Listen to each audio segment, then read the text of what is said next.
With our patient with the TFCC sprain, we're going to be working to increase their range of motion, specifically their supination and pronation. So we're going to be doing that by doing joint mobilizations on the distal radial ulnar joint.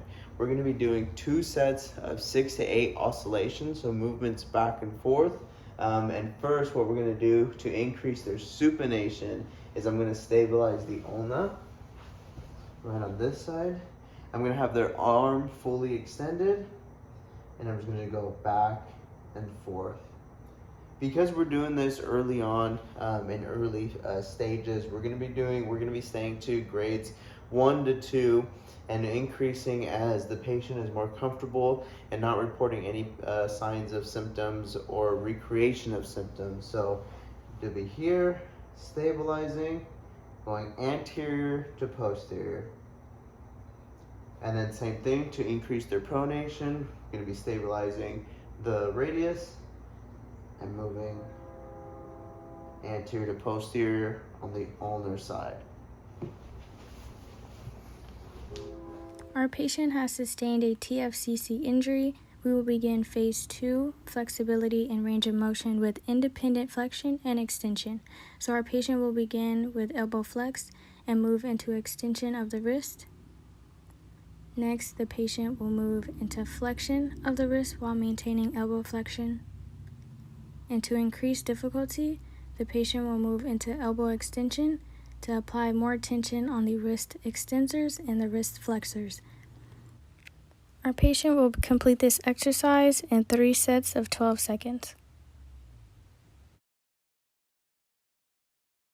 For this specific exercise, we're going to focus on the strength of their grip, and we're going to do that with a stress ball, putty, or anything you can find that allows the patient to grasp the ball and hold it.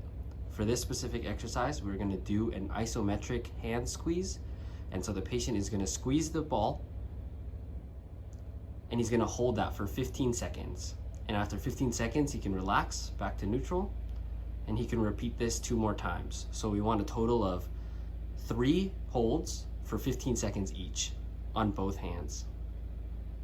So for phase 4, we want to reach functional activity that allows the patient to go back to sport-specific skills, as well as increasing and capitalizing on their strength, proprioception, and mobility. For this exercise, we are going to do what's called a single leg and arm balance with perturbation. So we're going to have the patient flex one arm parallel to the ground, and then the opposite leg extended out parallel to that. And we want the patient to be able to hold this, focusing on balance on their knee as well as their hand, similar to wrestling moves. And we want to increase the difficulty of this by adding perturbation on the extended hand. So we're going to hit it and move it in different directions to allow the patient the ability to balance while he's doing this balancing motion. And you want to make sure to keep your shoulders straight and strong so that when I'm doing perturbation, it's difficult as well. Good? Good. And we're just going to do this 2 times, 30 seconds each for each arm.